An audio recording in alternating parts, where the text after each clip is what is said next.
The biggest key is keeping open lines of communication. So talking with your children ahead of time about what the rules or guidelines may be at this point. And as parents or guardians, also being aware of the way in which different school systems are communicating their guidelines, especially now with each individual school district creating their own guidelines for what is expected in each school. Finding out what means of communication your school system is using, whether that's Schoology, emails, phone calls, a website, keeping up to date with those resources so then you can share that with your children and give them a heads up ahead of time that these rules and guidelines may change.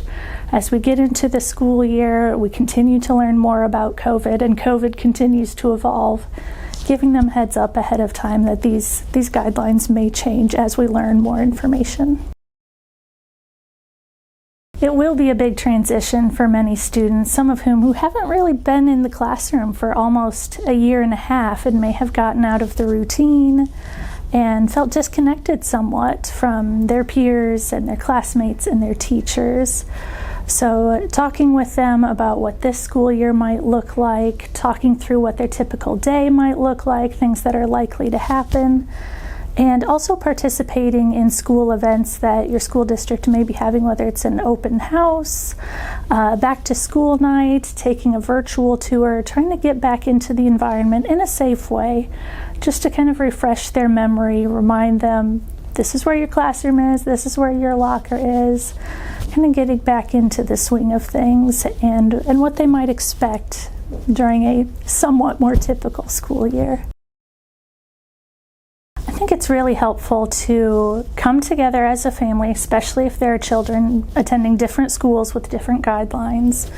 and talking to them about what the guidelines are for their specific school, and as much as possible trying to explain the reasoning behind the differences, whether it's the younger ones who are not eligible for vaccines, so masks are necessary to help keep them and those around them as safe and healthy as possible, and why those same rules may not apply to, let's say, high school students who may be vaccinated. I do think it's important to meet each child where they're at and to address their concerns. There may be some more challenges with younger students who don't necessarily understand why the guidelines are different for them as compared to an older sibling. And I think it's important for all children and teenagers to keep the lines of communication open so they know that they can come to you with questions or concerns. And it's okay to say if you don't know the answer, but that you'll reach out to somebody in the school district who may know the answer, and you'll get back with them and keep them updated as information continues to evolve. And especially for younger ones who may be frustrated by having more rules and expectations as compared to older siblings, acknowledge those frustrations. Yes, it's uncomfortable to wear masks all day long. Yes, it would be so much easier if we could just go around and be normal again and not have to do all these precautions. It's okay to acknowledge those frustrations and find ways to work through them. For younger students that likely will have to wear a mask, try to get them involved and have them pick out a mask that they would feel more comfortable with, whether it's the color or a design that's on it,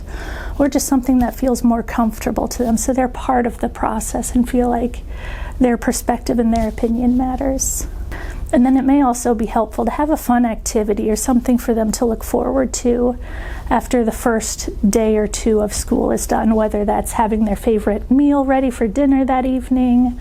or doing something fun together as a family, just something for them to look forward to. So no matter what happens on the first day of school or the first couple of days,